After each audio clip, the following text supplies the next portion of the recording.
Hey everyone, J-Rob Plays here, and today I'm going to be covering the final two duels in the Shadowshaper event, so that way you guys can get the maximum rewards. Now we're getting elemental fruit, so it's important to get those rewards if you're still trying to guild any of your artifacts. So starting out with the Ayela deck, what we're going to look at is what she has available. So it looks like she has an Ikora deck for the first deck, which is going to be good at doing damage, but again, it's going to be one of those decks that will lower the enemy score, but not raise your score, so not really super conducive in order to get the 30-point win.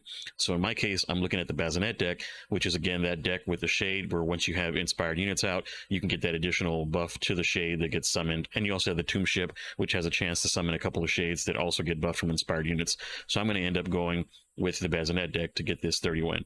All right, so starting out the duel again, you want to make sure you get a good start. You want to make sure you have something in for the first few rounds. And it looks like I do. I have a Hex Guard that I'm going to play up front. And then I'm going to have a Acolyte for the next round if I decide to hold on to my 2-light card, which I do because the Hex Guard already has Inspired. So there's no reason necessarily to play the card that gives inspiration to a card that already has it, especially because the Shade's going to bump from additional enemies. So I'm just waiting for him to play him in a later round. I usually play them around round 4. And here I'm just checking the cards to see if I'm going to be going with something that gives a damage buff or if I'm going to be going with something that's going to give inspired.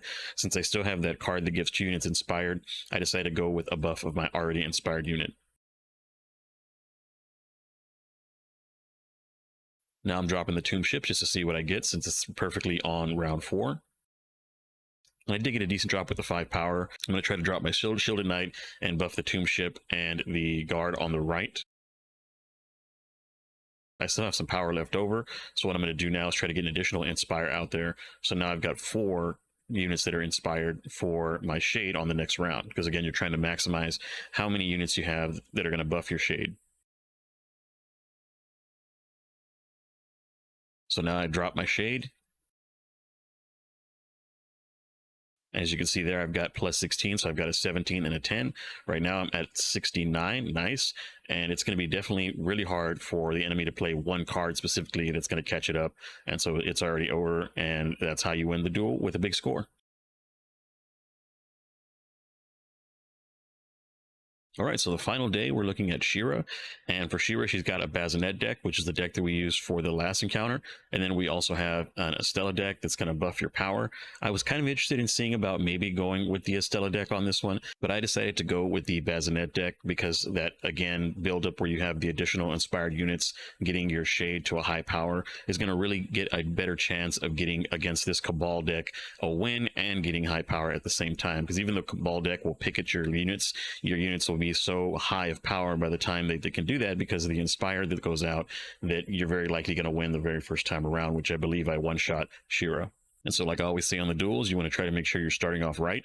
And in this case, I got the offensive coin flip, which is great. And I'm starting off with the Hex Guard, so perfect start. And this is going to almost be like an identical start, it looks like, to the other duel that I had. And just like the other duel, I'm just going to drop the Acolyte to make sure that I save the Inspire for when I have 2 units down instead of just 1 unit. And so now I inspired the Acolyte and I have another card out. And now I'm in a kind of a good commanding position where they haven't taken anything down and I'm still able to get out the Tomb Ship. Now with the Tomb Ship, it got kind of a meh card. Like it would have been nice if the Tomb Ship had the cards descriptions actually kick in on the play. If it's on play description, it doesn't actually kick in. If it's a sustained one, it will.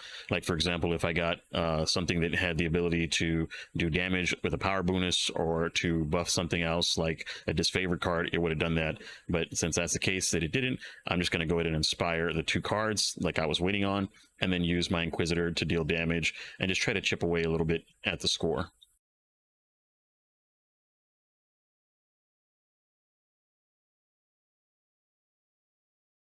Now from here, they do have some damage going out. I'm not too worried about it though. I got lucky there and it didn't hit any of the units that it could have killed in that time, or at least anything that was inspired. So now I've got my plus 16 just like my last duel, and I'm at 55 with all the other boosts. So far I'm at 59.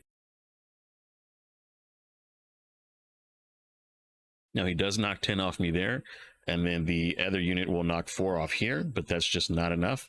He's got 34. I still have 47.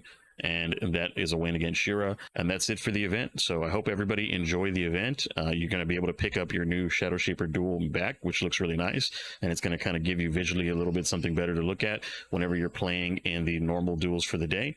If you have any additional questions or concerns, you can always drop those down in the comment below. Thanks for watching to the end, and I'll see you in the next video.